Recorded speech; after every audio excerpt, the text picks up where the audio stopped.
Hi friends, I have some exciting news. Penguin is 2 weeks away from the launch of my newest book on how to become the top name expert in your industry. And that means that I can finally show you the cover. I'll place it at the end of this video. So where are we now? Well, about 4 years ago I published my first book with Penguin titled Own Your Industry: How to Position Yourself as an Expert. And since then I've written 5 separate books with Penguin. This is the latest, which essentially means the outgoing one. They're Your Rules, Break Them, 50 Ways to Smash Silos, Bust Bureaucracy, and Create a High-Performance Culture. The new one that I'll show you at the end of this video is titled What Makes Them Great. And where the first book focused on the idea of how to be an expert in your industry, this one asks the question, how do you become iconic? Now, let's talk about the idea of writing your book. Most people feel that they have a book rattling around in them somewhere, and we will speak in great depth and detail about the art of writing and publishing books as we go along in this series. But I'd like to get you started with a very simple frame of reference. How do you write a book?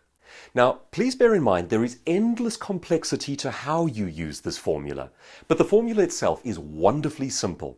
The best communication, the best writing, the best speaking all have this formula in common, and it goes like this. Make a point, tell a story. Make another point, tell another story. That is the heart and soul of excellent communication. Make your ideas come alive in ways that move the mind and cause people to see pictures in their imagination.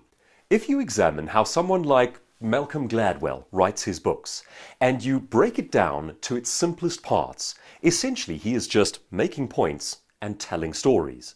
Now again, the complexity varies greatly. Your points can be incredibly intricate, incredibly philosophical, or profoundly simple. And the stories can be extraordinarily simple illustrations, or they can go into great complexity and leave the reader wondering what the outcome will be. The complexity changes, but the formula remains the same. Try this out if you believe you have a book in you.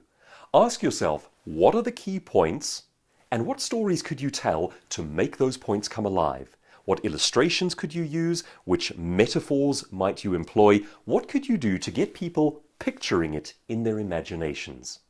Well folks, I'm incredibly excited about the launch of the new book, and it comes out early August. I will be doing the audio tape version as well. In the interim, if you're interested in any of my past books, they're all available on my website, which is douglaskruger.co.za or douglaskruger.com. There's an overview of all of them and links to the audio books as well, if you prefer to listen to your books read by the author. And with that, ladies and gentlemen, coming soon to a bookstore near you, I present What Makes Them Great.